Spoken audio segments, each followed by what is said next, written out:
Hello hi नमस्कार, मैं हूं अनोखा अंकित और आप सुन रहे हैं ओए क्रिकेट का यूट्यूब चैनल। यहां सिर्फ और सिर्फ क्रिकेट पर चर्चा होती है।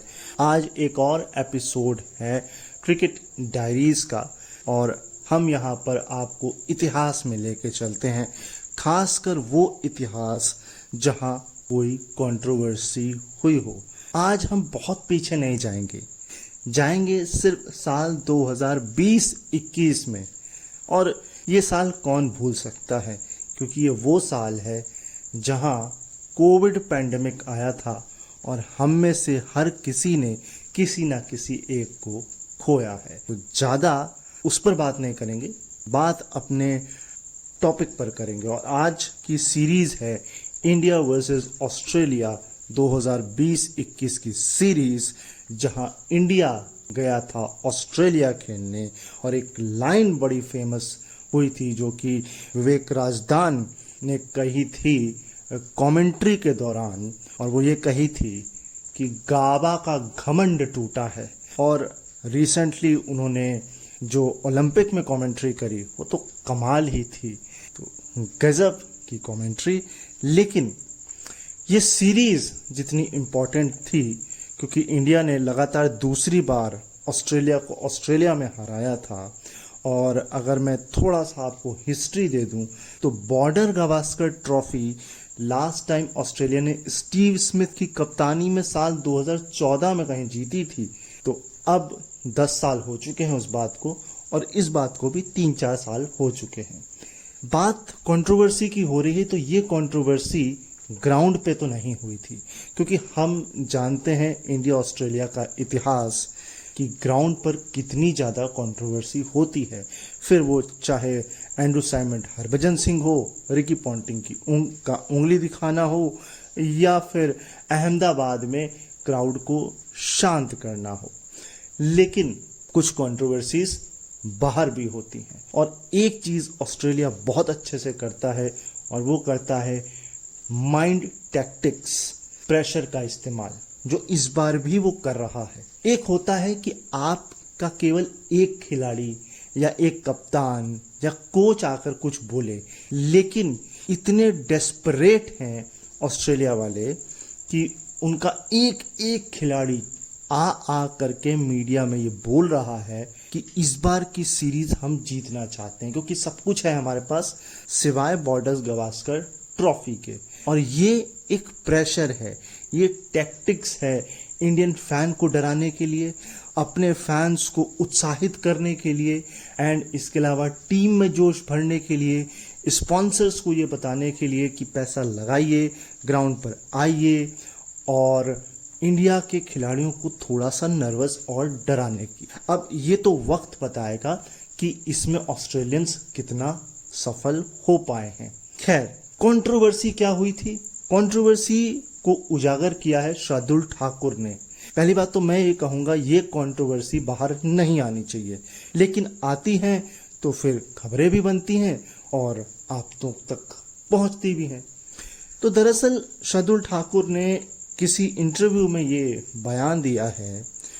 उन्होंने ये कहा है कि जब लॉकडाउन का समय था, यानी वो जब हम सीरीज खेल रहे थे तो लॉकडाउन था, तो उस समय कोई हाउस कीपर नहीं था, हाउस कीपिंग का कोई स्टाफ नहीं था, और उन्हें 5 मंजिला ऊपर जाना पड़ता था लॉन्ड्री के लिए।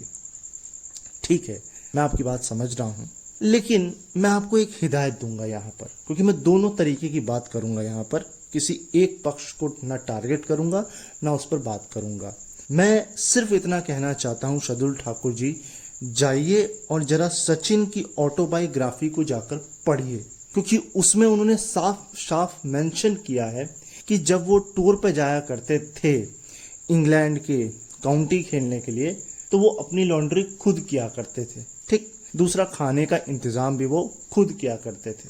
मैं ये नहीं कह रहा हूँ कि आपको ये करना चाहिए, लेकिन ये स्किल, ये ट्रेड्स भी आपको आने चाहिए, इससे आप डाउन टू अर्थ रहते हैं। हाँ, वो अलग बात है कि उस समय चीज़ें इतनी अवेलेबल नहीं थी, बीसीसीआई इतना मजबूत नहीं था। अब बीसीसीआई बहुत मजबूत है और अब जो है फैसिलिटीज़ आपको मिलती हैं। आपके पहुंचने से पहले बीसीसीआई का फ़ोन पहुंच जाता है जहां आप जा रहे होते हैं कि देखिए होटल देख लीजिएगा, ट्रैवल देख लीजिएगा, फूड देख लीजिएगा, सिक्योरिटी देख लीजिएगा। उस समय ऐसा इतना कुछ नहीं होता था।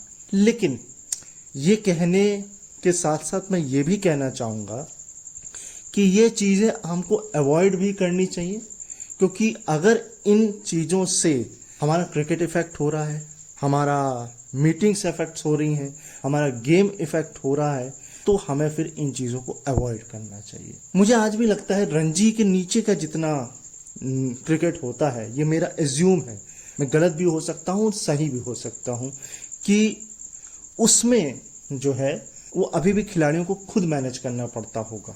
रणजी के बाद जो ऊपर का लेवल है या रणजी का जो लेवल है, उसमें बीसीसीआई और चीज़ें थोड़ी अच्छी होती होंगी फैसिलिटीज़ के मामले में। ऐसा मैं सिर्फ अज्यूम कर रहा हूँ।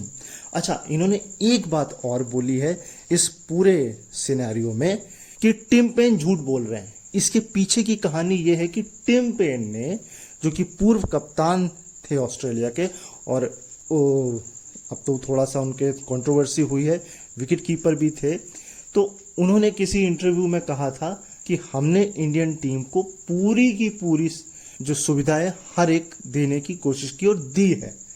इसके अलावा मैं आपसे एक बात कहना चाहूँगा कि ऑस्ट्रेलियंस का दिखावा और रियलिटी थोड़ी डिफरेंट होती है। मैं ये नहीं कह रहा खिलाड़ी बुरे हैं, वो कम्पिटिटिव हैं, वो जीतते हैं, और लेकिन कुछ चीज़ें उनकी ठीक नहीं हैं।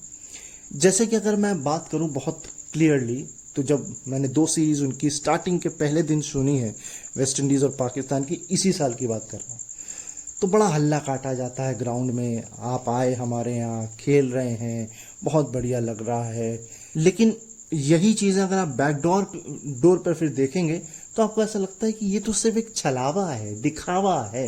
असलियत में तो ये हो रहा है जो शार्दुल ठाकुर ने बोला।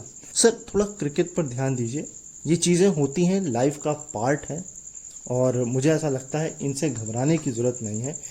और उस दौर में मुझे ऐसा लगता है अगर हाउसकीपर नहीं भी था तो उन्हें भी अपनी फैमिली की चिंता होगी, और किसी वजह से उन चीज़ों को जो है नहीं लिया गया होगा।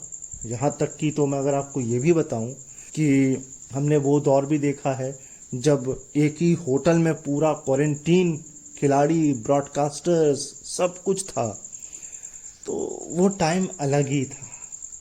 मगर हाँ, ये बात सही है कि हमें जब हम टीम को बुला रहे हैं तो हमें कम से कम उसकी रिस्पेक्ट तो ज़रूर करनी चाहिए, ऑल्दो हम बाकी कुछ करें या ना करें। तो ये थी 2020-21 की एक छोटी सी कंट्रोवर्सी।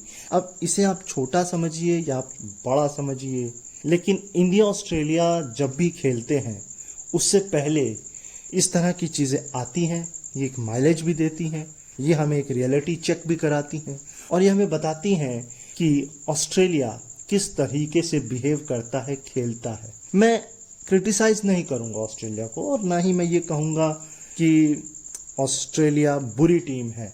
वो बहुत अच्छी टीम है, वहाँ के लोग भी अच्छे हैं। वहाँ के एक कमेंटेटर तो जिम मैक्सवेल बहुत ही बढ़िया है। मैं कमेंट्री की बात कर रहा हूँ।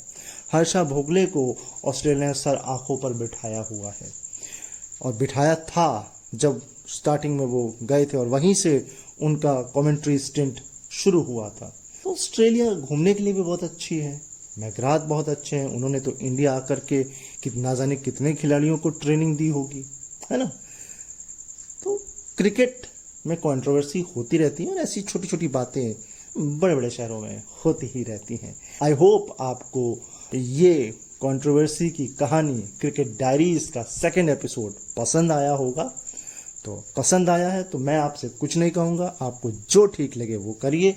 बट जाने से पहले मैं इतना ज़रूर कहता हुआ जाऊँगा, अपना ख्याल रखिए, मुझे अपने दिलों में याद रखिए, और ऐसे ही सुनते रहिए ओए क्रिकेट का ये YouTube चैनल। आपसे फिर मुलाकात होती है, तब तक के लिए नमस्कार।